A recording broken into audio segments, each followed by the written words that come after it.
Assalamualaikum warahmatullahi wabarakatuh. Selamat siang buat sahabat karakter semua yang sedang menonton hari ini. Dan ini saya pakai masker ini karena memang kita sedang dalam protokol kesehatan. Cuman kita itu semua di sini tadi sudah ditusuk-tusuk di hidung kami. Kemudian hasilnya itu semuanya C. C itu kalau teman-teman kalau swab gitu ada tuh garisnya itu di C, itu tandanya negatif. Jadi biar teman-teman bisa lebih menikmati wajahnya saya yang keren ini, kita buka masker sedikit dulu ya. Nah, biar suara saya lebih jelas, karena teman-teman kalau stand up pakai masker lama-lama saya berasa bahwa mulut saya bau juga begitu. Jadi minta tolong nih biar kalian tidak melihat saya pingsan di sini karena bau mulut sendiri, jadi saya harus buka masker begini. Tapi nanti habis itu kita pakai lagi. Baiklah, sahabat karakter semuanya. Sebentar ya. Kenapa ketawa nih? Buat stok ya, buat stok ketawa pasti. Oke, baik. Sahabat karakter semuanya, berbicara tentang masalah bullying, kemudian intoleransi dan segala macamnya ini. Saya banyak hal, maksudnya hal yang di-capture di berita-berita itu Abdullah masih tidur aja. Sepersekian dari apa yang terjadi di lapangan sebenarnya. Di setiap kehidupan kita pasti kita pernah mengalami hal ini, cuman tidak semua kita beritakan atau tidak semua kita ceritakan. Waktu saya kuliah di Malang itu pertama kali ya, saya habis tamat SMA dari Kupang. Pertama kali saya ke Tanah Jawa, ke Malang. Itu saya dibully tuh karena masalah logat saya. Jadi saya mendapat perlakuan-perlakuan yang intoleran gitulah ya. Maksud saya, ya selama bahasa bisa dimengerti, kenapa logat harus dipermasalahkan gitu. Tapi ternyata buat sebagian orang itu lucu dan segala macam. Jadi saya agak stres juga sih dapat perlakuan-perlakuan intoleransi begitu ya. Maksud saya kenapa juga begitu. Jadi setiap kali kalau ada dosen baru datang, kemudian kami perkenalan di kelas begitu. Kalau saya perkenalan gitu, nama saya Abdul Arsyad, saya asal dari NTT. Satu kelas langsung ketawa. Di belakangnya berteriak, sumber air sudah dekat. Saya bilang, ini salah saya apa nih? Tiba-tiba sumber air sudah dekat gitu. Ya saya tahu sumber air sudah dekat, orang saya tinggal di sana gitu. Tidak perlu diperjelas di Malang. Tapi ya begitulah. Dan kita ini ya kalau mendapatkan perlakuan seperti ini ya, intoleransi dan segala macam, kita tuh kan rasa macam mencari pelampiasan. Apa yang bisa kita lampiaskan ya, apa ya, kita mulai cari. Saya pada waktu itu juga cari tuh apa yang saya salahkan gitu. Mau salahkan takdir, salahkan Tuhan, tidak berani, saya takut kualat. Kemudian cari apa yang bisa saya salahkan ya, yaitu nenek moyang. Bisa tuh kita salahkan nenek moyang tuh, bisa sekali, bisa dan sangat ilmiah, sangat ilmiah. Ini saya kasih tahu nih alasan ilmiahnya ya. Jadi kita itu kan dari dulu, dari kita kecil kita dibilang bahwa nenek moyang kita seorang pelaut. Dan ini dibuktikan dengan penelitian dari Litbang Kompas oleh Profesor Hudoyo kalau tidak salah namanya ya. Beliau pernah meneliti tentang gen asli orang Indonesia. Ditelitilah, diambil sampel dari Sabang sampai Merauke. Semuanya diteliti. Ditemukanlah bahwa tidak ada satupun dari Sabang sampai Merauke itu orang yang asli punya gen Indonesia, tidak ada. Gen kita itu adalah gen-gen tiruan, mulai dari Afrika, kemudian Asia besar, segala macam. Tidak ada satupun orang asli Indonesia. Sabang sampai Merauke, tidak ada. Semuanya itu adalah tiruan. Jadi kita itu hasil migrasi puluhan ribu tahun yang lalu dari orang-orang benua-benua yang lebih besar. Makanya kita nenek moyang kita pelaut tuh, karena mereka tidak mungkin dong pakai sepeda pancal begitu. Migrasi sepeda pancal dari Afrika sampai sini meninggal mereka. Tidak mungkin. Pasti mereka pakai kapal laut. Makanya nenek moyang kita seorang pelaut. Nah, inilah yang membuat saya bahwa, nenek moyang ini yang salah. Karena begini, maksud saya, dia berlayar pakai kapal laut. Set, begitu dia masuk ke Indonesia. Di Indonesia ini kan ada 17.504 pulau. 17.504 pulau. Maksud saya, dari sekian banyak pulau yang ada di Indonesia ini, kenapa dia pilih pulau yang gersang untuk dia tinggal? Kenapa? Maksud saya tinggal angkat lagi tiangnya, kembangkan layar. Pulau sebelah ada air loh itu. Tapi dia tinggal di situ. Dia tidak pikir kalau anak cucunya ini bakal dihina-hina begitu. Memang nenek moyang kita tidak belajar geografi juga, jadi susah ya. Tapi itu saya pikir, wah nenek moyang ini yang salah. Mereka harusnya bentangkan layar lagi gitu. Apakah mereka pikir waktu sampai di pulau itu kemudian rasa, wih tidak ada air ya di sini. Tapi bagus juga ini, batu banyak, investasi batu akik kayaknya ini.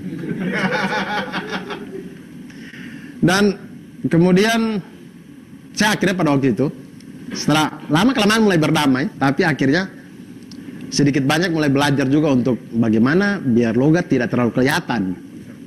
Jadi saya coba membaur, saya coba pakai logat-logat Jawa. Jadi kalau ada dosen baru, semester baru begitu, ada perkenalan lagi di kelas, saya coba lagi tuh begitu. Maju kemudian, ya selamat pagi teman-teman, pakai logat Jawa coba. Selamat pagi teman-teman, nama saya Abdul Rahim Arsyad dan saya asli dari Keraton Solo. Satu kelas tambah ketawa. Di belakang ada yang berteriak, sumber air di Supindah Solo.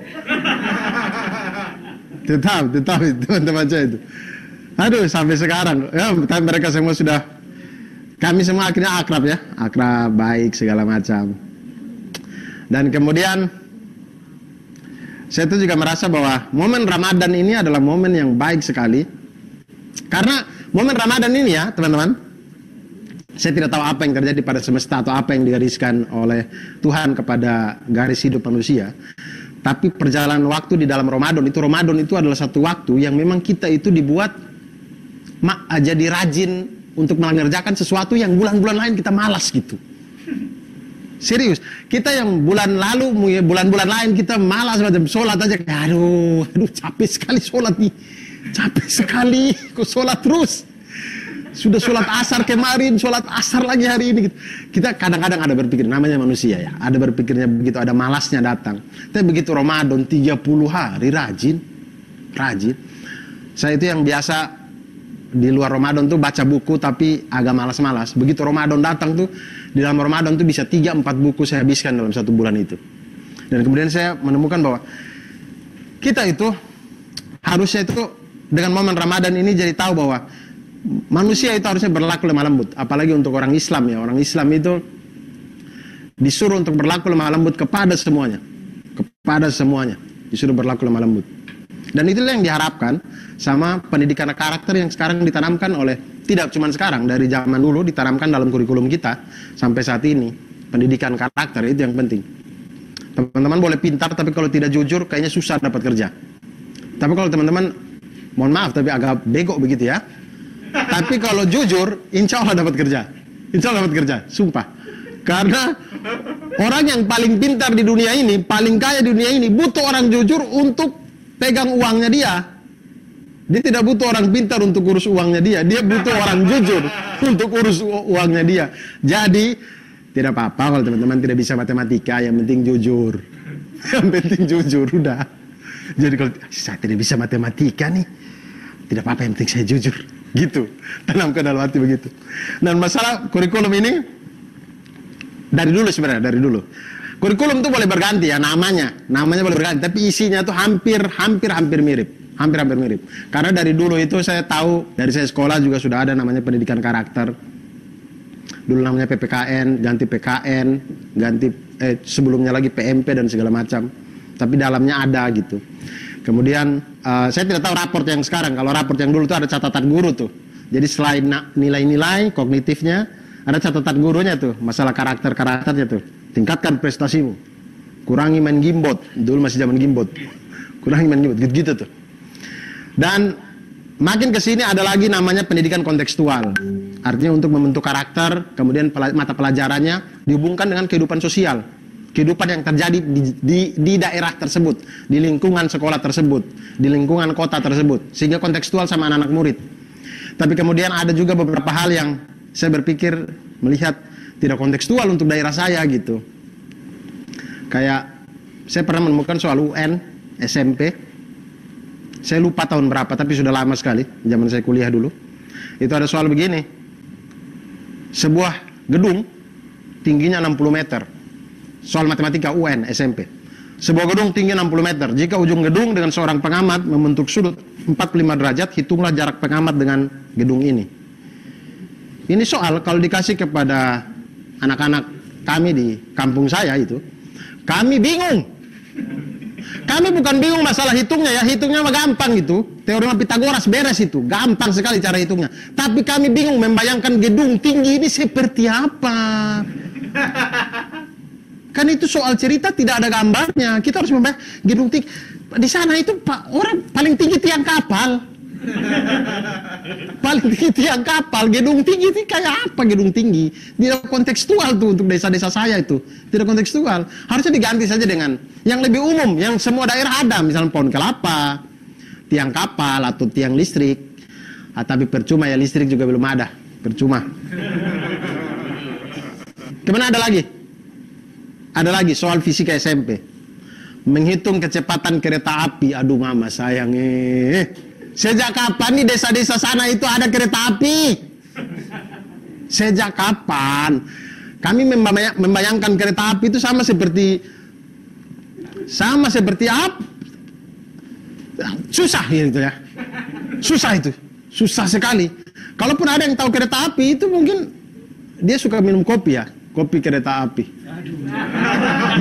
Oke, terima kasih. Terima kasih.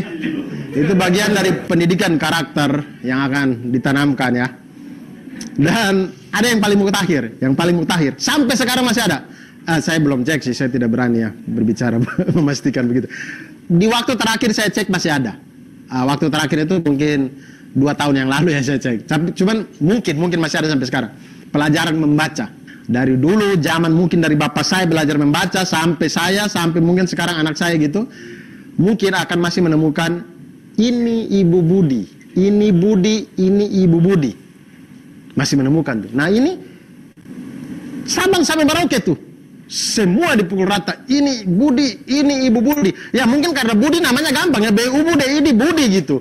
Cuman masalah itu tidak kontekstual. Karena di desa saya tidak ada satu orang pun nama Budi. Harusnya kalau mau kontekstual, walaupun agak susah tapi kontekstual, diganti namanya. Ini Eduardus. Ini Mama Eduardus. Eduardus senang karena sumber air dekat. Begitu. Ya, saya ambil alih, terima kasih. Assalamualaikum warahmatullahi wabarakatuh. Selamat siang. Mereka yang